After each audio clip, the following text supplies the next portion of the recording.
was I even thinking? Yes, sir. Shout out to the intro.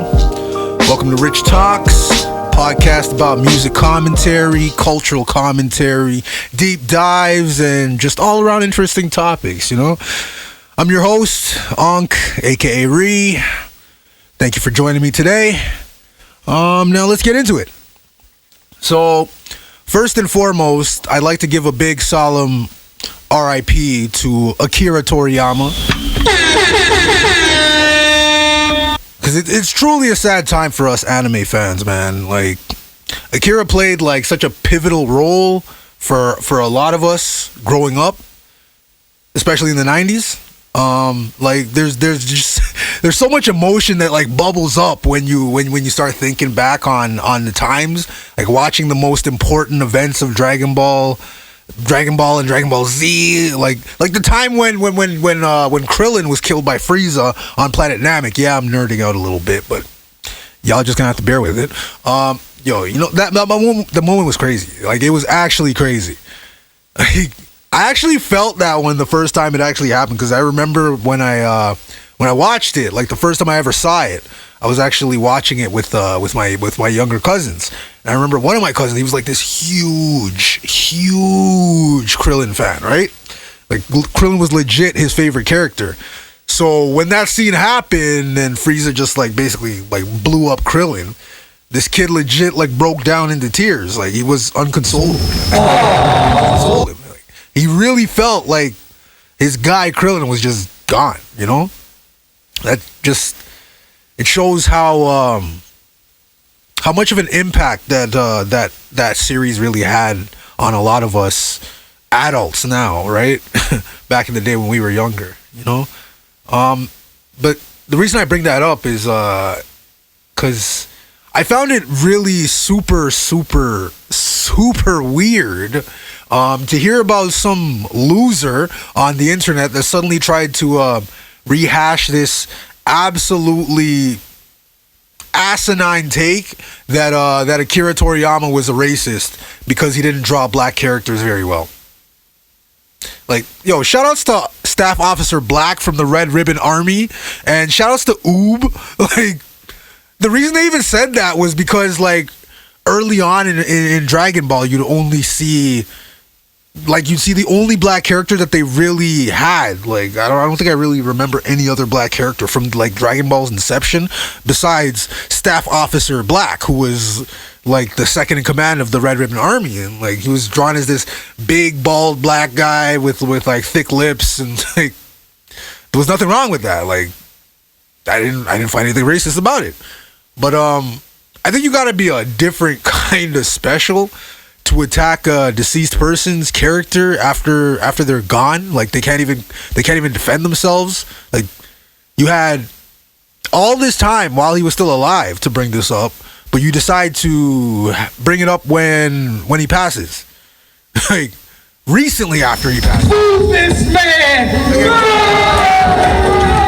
I'm gonna throw them a bone here. I think I kind of get what they were trying to imply, because they're really basing their entire argument around the depiction of the character Mr. Popo. Because the character of Mr. Popo, he's like a jet black skinned humanoid character with like very big, thick red lips, and it's kind of reminiscent of like how the what do you call it, the Pickaninny minstrel show character from you know, that the way they were drawn like back in the Jim Crow era of racism in America and whatnot.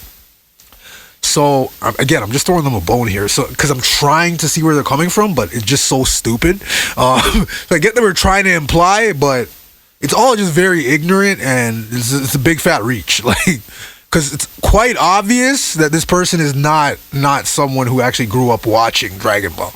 Because if he was, then he'd fully understand that there's way more nuance to the character of Mr. Popo, and the least of all being him being based on a black person.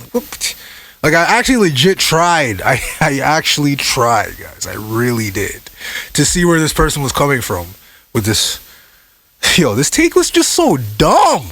Because growing up, like, okay, I'm gonna get a little personal. Growing up, I'd get like jokes like because I'm darker complexion. I get jokes like, oh, you're black like Tar, you're black like Mr. Popo, or yo, this is what actually got me. Still, it actually made me laugh. Like someone once told me that you're darker than 2 o'clock in the morning. You're a victim. There we go. Yo, nah, I actually got roasted pretty bad. That was wild. But anyways, going back to it. First of all, Mr. Popo isn't even a human to begin with. Like he's not the same complexion as any black person. Actually, as any of the humans that exist in the Dragon Ball. Bro, he's not even the same complexion as any of the aliens we've seen, the demons, the humanoid animal, the gods, the monsters.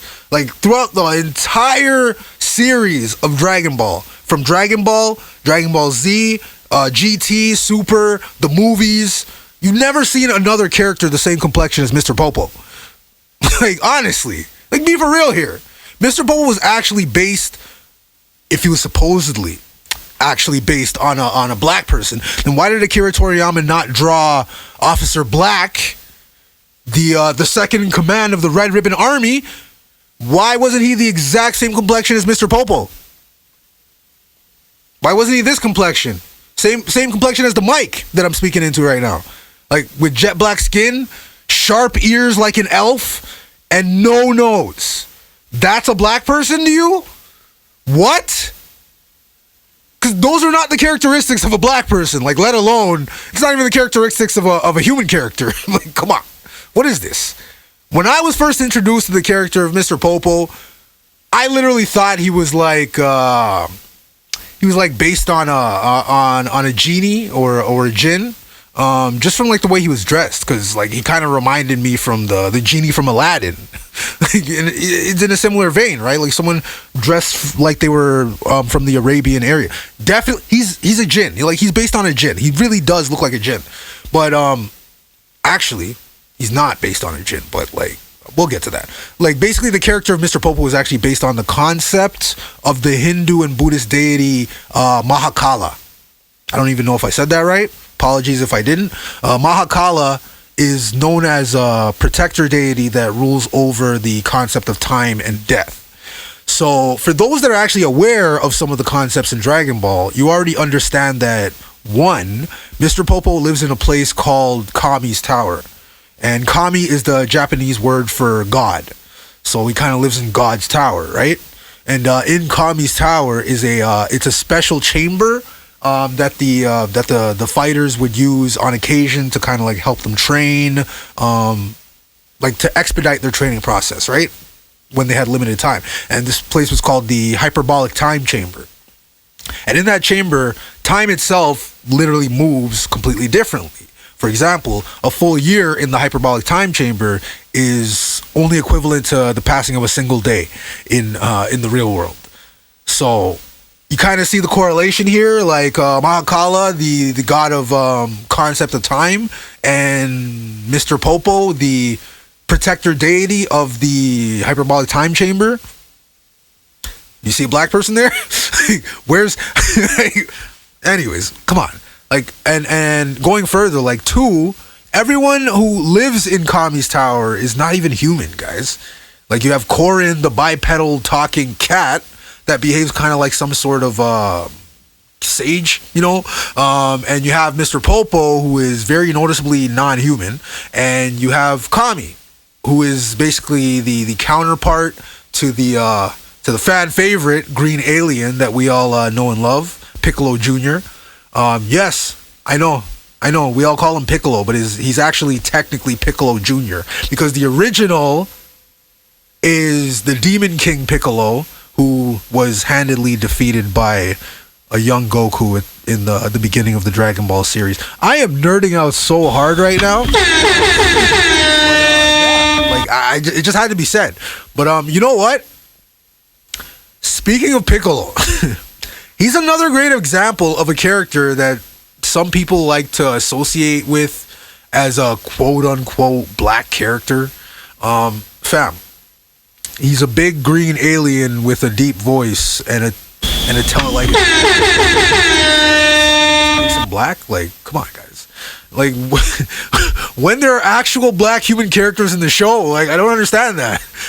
But you know what? Let's just associate the big green alien instead with being black, right? That's how I know the argument about representation mattering back in the 90s is bunk. It's pure nonsense. Like, especially when it's relating to cartoons, bro. If the main character was black, like if Goku was black, it would literally change absolutely nothing. You still have the same number of fans now. Like, you know how many black people grew up loving Goku in the current complexion that he is? It doesn't matter, y'all. Like, it really doesn't. It did absolutely nothing. It's all about how the show made you feel, like how these characters interacted with each other, how they battled. Like, you know, like I would still feel the same way. Like, he could have been, even if they made him blue, like the Avatar movie. Like, it wouldn't matter, guys. This is fiction. It's fiction, guys. But as a character, I do like Piccolo because of the growth that he kind of showed from the original. Obviously, he went from being Goku's rival to doing a complete 180 in Dragon Ball Z, where he essentially became like a second father and mentor to Goku's first child, Gohan, after Goku passed. There is a beauty to that, though. There is a beauty to that. Like, their rivalry was so... It was more than a rivalry. Like, it was so meaningful, if you will, right? Like, there was a meaning. There was more. It was more than just, oh, you killed my predecessor. Now I have to make sure that I defeat you too. Like, no, it was more than that. Like, these guys eventually became like really close. Like, it's really dope. But I say all that to say, for someone to reach so hard to tear down not just a legend in anime / manga, but also like the man who created one of the most popular characters in all of fiction. Nah, man. Nah. Y'all clout goblin race grifters are on a entirely different tip.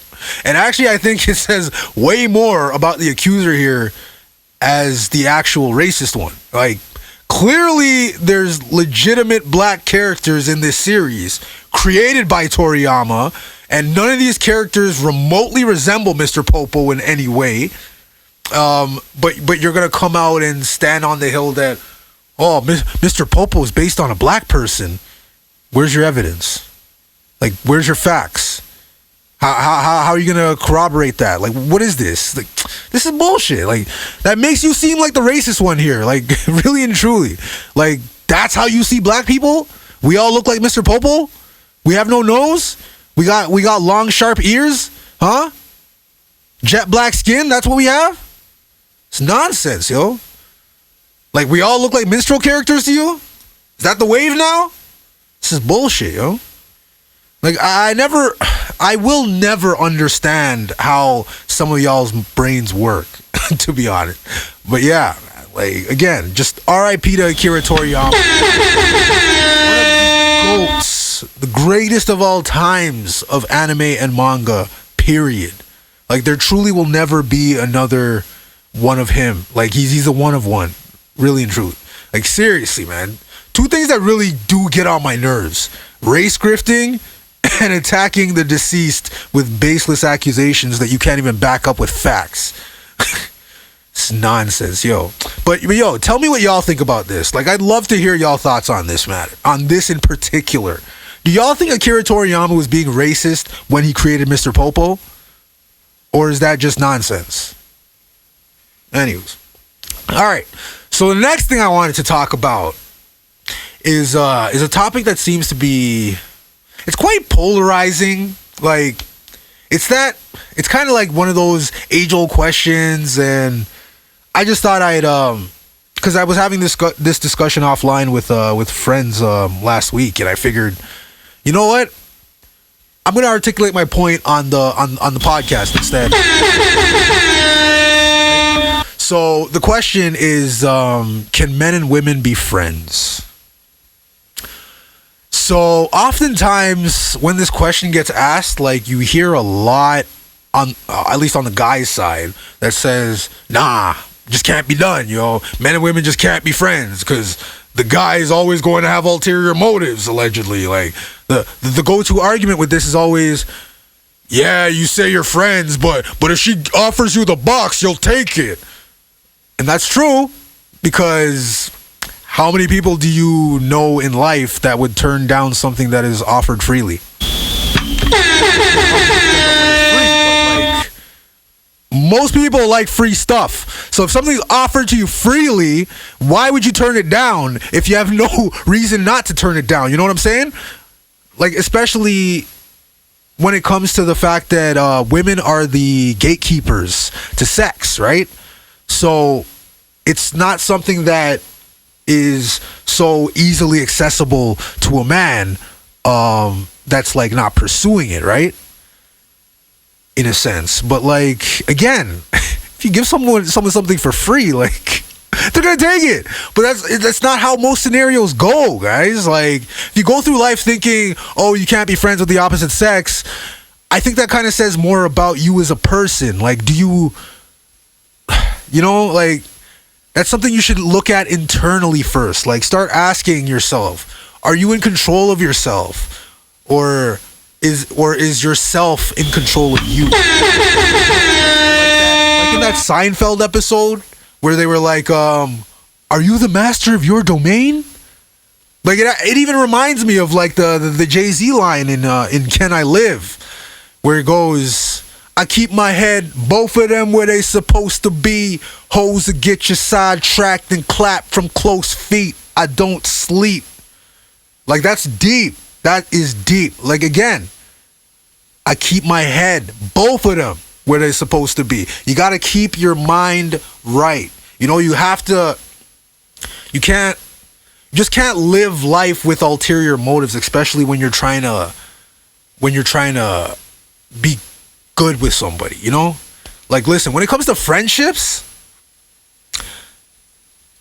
I feel like it's an absolute necessity to have. Like, it's a necessity, just as a human in general, and not just friendships specifically, meaning like, like not just friendships, like, because friendship can go at all types of levels, but I'm specifically talking about meaningful friendships and meaningful connections. Like, this is what we should be striving for. Like, what's it mean to claim your friend? Yeah, like, what's it mean to claim that you're friends with somebody, but you secretly have like these ulterior motives, or you have this agenda to like manipulate this person into a situation that would essentially transform your entire dynamic from the status quo. Like, if you think about it, it's actually beneficial to have meaningful friendships of the opposite gender.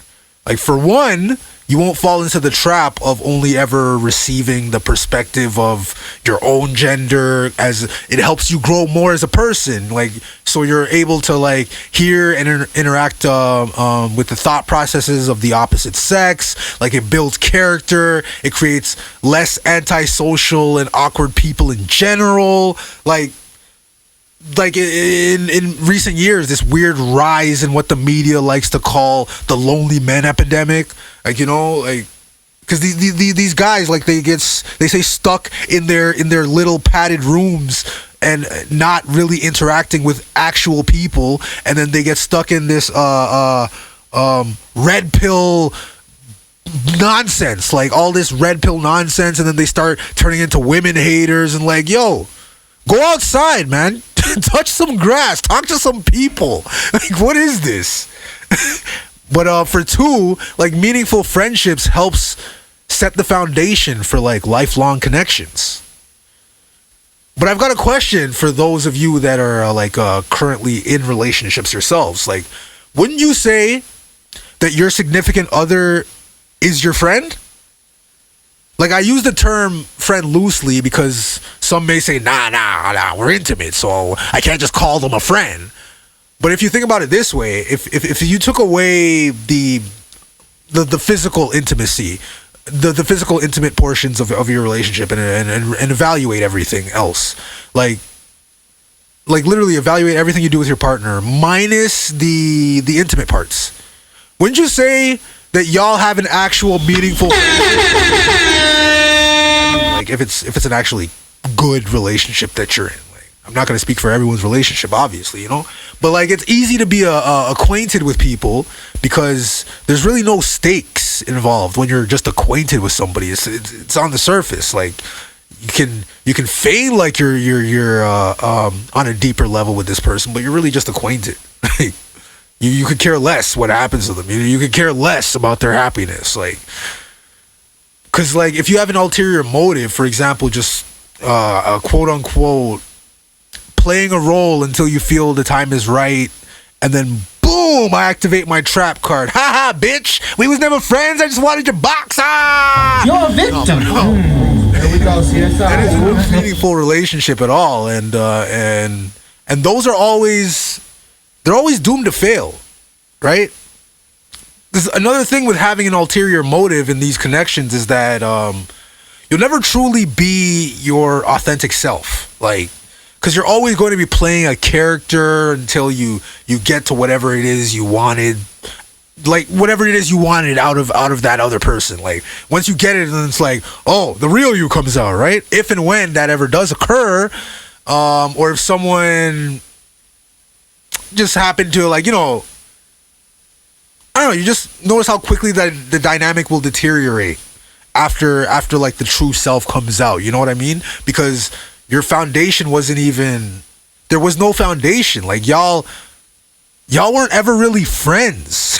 You just used the word. You just threw the word around loosely. Like, now I'm not saying everyone does this consciously, like, cause I'm not saying like everyone's like, oh, inherently evil, like, oh, you're just making acquaintances because you have an ulterior motive. Like, no, sometimes you're not even doing it consciously. Like sometimes a person may not even be aware that what they're doing is simply because maybe the environment they grew up in or the perception of their actual friends makes them skew their true views to how they want to interact with certain persons. Like, you know, like maybe people get embarrassed or bullied into thinking a certain way when they don't believe in such an ideal, you know. I don't know. I'm all over the place right now. But men and women, like, they really do need each other. Like, that's an absolute fact, and it's not just for the survival of the human race. Like, simply as humans, to be able to like gain an understanding and like help from the opposite sex, someone whose thought processes don't normally align with your own or those of your own sex, like it's actually nice to get that, like to be able to gain an understanding of that, an understanding of someone that doesn't fall into the same echo chamber as you. You know what I mean? Like, it's always good to have different perspectives, and it's always good to have a range of meaningful friendships, I should say. Another thing that can be said for building meaningful friendships with people is that those are the people that you root for the most. Like, you only want to see them succeed. Like, you only want them to be great. Sometimes you know them better than they know themselves in certain situations, because maybe they're just too emotionally invested in a situation, and like they need that meaningful friend to get them grounded again, you know? Because they don't always know their own blind spots. You know, it's like the from the inside looking out. You're obviously not going to see all your blind spots. You know, like, building these meaningful connections can sometimes lead you to like building something more too. Like, these can lead to meaningful relationships, but you know, there's actually a beauty behind that though, because like some of the longest lasting relationships were like built on a strong foundation of a meaningful connection. You know what I'm saying? Like, how does the saying go again? A house must be built on a solid foundation if it is to last. I think that's yeah, something like that. Like, I like to use this analogy whenever I have like this argument with people, or I don't even call it an argument. It's a debate, right? It's a debate.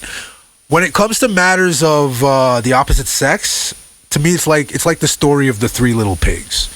So, the house made of straw, I call that the house of lust. It's simple and it's surface level. You know what you're getting, and you know it won't last very long. Like, everybody already knows the deal, right? The house made of sticks would be like the house of infatuation. It's a bit deeper than the house of lust, but the foundation of it still isn't solid, you know? Like, it can only stand on its own for so long before some outside force, in this case the wolf, brings it all crashing down, you know? And then there's the house made of stone, and to me I call that the house of meaning. Like, basically where you find like-minded individuals, and together you all start building up a genuinely strong foundation without ulterior motives. Like, you simply enjoy either being around them or talking to them. Like, you want to see these people succeed, and you want them to be there right along with you when you succeed, and you just wish the best for them, and no matter who they are, no matter who they're with, and no outside forces can come in and break that dynamic, because the foundation is too solid. Like, you're in a house of stone. Nobody's moving that. You know what I mean? Because, like, looking back on my own life, I feel like I've been such a hypocrite at times, like throughout my life when it comes to matters like this. Because there's even situations that now I look back on and think, damn, you know, that girl was a real cool person. Like, I wish I had taken the time to, like, build a house of meaning instead of a house of infatuation. You know what I'm saying? Like, it could be anything. You could have been a house of lust. It could have been the house of infatuation. It could have been house of ill intent. Like, you know, like, it could be anything. The key is you have to build a house of meaning with people. That's where the real solid foundations come from. And then there's other times where I'm like, damn, yo, I'm actually really blessed to have these individuals in my life. Like, I'm blessed that I have the house of meanings that I currently have now. Like, it's truly an interesting dichotomy, but I guess that's also a wisdom that comes with age, you know? Yeah, I've been talking a lot here. I guess to sum it all up on this topic, yes, men and women can be friends. Like, matter of fact, they need to be. And y'all stop being hypocrites. Yeah, that's my take. It's funny because this topic was supposed to be like a segue into like another deep dive that I had planned, but like, you know what? I'll put that in another episode because I don't want to dilute this episode from what I've already said. Like, I feel like I've been beating your heads, just beating you guys over the head over and over with my own opinions on because I've said a lot. I've said a lot in this episode, but nah, for real. I'd like to hear from y'all. Like, I want to hear what y'all have to say about this one, and trust me, I'm open to conversation, man. Like, y'all can call me a simp, y'all can call me a cuck, a fake, a phony, a puss, a stan. I still whip your ass. You 36 in a karate class. You tie boho. Yo, what am I doing? How did I get to spitting ether lyrics at myself? Yo, I'm gonna ether myself out of here. But yo, shout outs to all my meaningful friendships, man. Like, for real. I want to give special shout outs to the board, to Mast, the Click, Simple Life Gang. Yo, honestly, like, special shout outs to everyone, to also to the ones that I missed mentioning. Like, if you know, you know. Like, I love y'all, for real. Anyways, that's it for today, man. Salute to the outro.